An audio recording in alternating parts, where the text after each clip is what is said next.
ده هیوا 12 روژا جیهانی یا راگهاندنا مافی مروه. جبر ویکی یکیتیا جنین کردستان سوری سیمینارک لبارگه خود لدار خستن پارێزەر عەبدوڕەحمان محەممەد گوت ئەv ماف بریا دیبلۆماسیەتê û guftogûyê têne qezinc kirin. Maf nê giringîn e û hêjan e.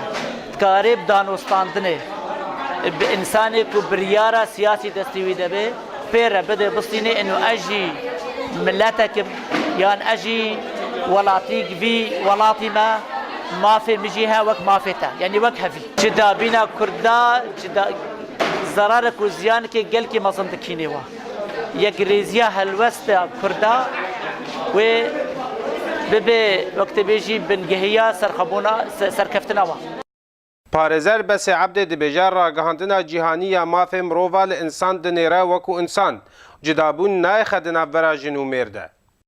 Cudabî neketiye hindirê wê re gihandinê de ji layê mafê mirovatî ve lê hatiye nêrtin weke mirovek mafê wê jî heye wek hevîk xudayî heye û wek bêjin şerayê erdî de jî dema ev ragihandin hatî ev tişt pêk aniye.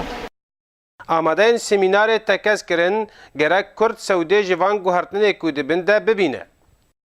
Ev teغyîratê îro منطقê de çêdibin du alemê de çêdibin ام مسألة حقوق الإنسان ام جي فيديجي بينن ام نهلن تعدال ملتي ما ببي لأنه ملتي ما بصدي صالايا هاتي حرمادن جبا حقوقها اف حقيقو اليوم العالمي لحقوق الإنسان كو اف حق كلي وداي إنسان ام نهلن دوباره ببي او ظلمة سر ملتي ما يكرد إيرو أمروجك نودنا دي تغييرات نينو تشيبن اف تغييرات إنو إيرو ام جي فيديجي بينن gelek belgenameyên mafê mirova hatine weşandin û gelek ragihandin hatine belavkirin lê yek ji wan jî nepabend kiriye.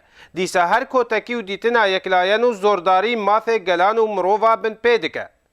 Ji Dêrgê Ehmed Sofî Ark.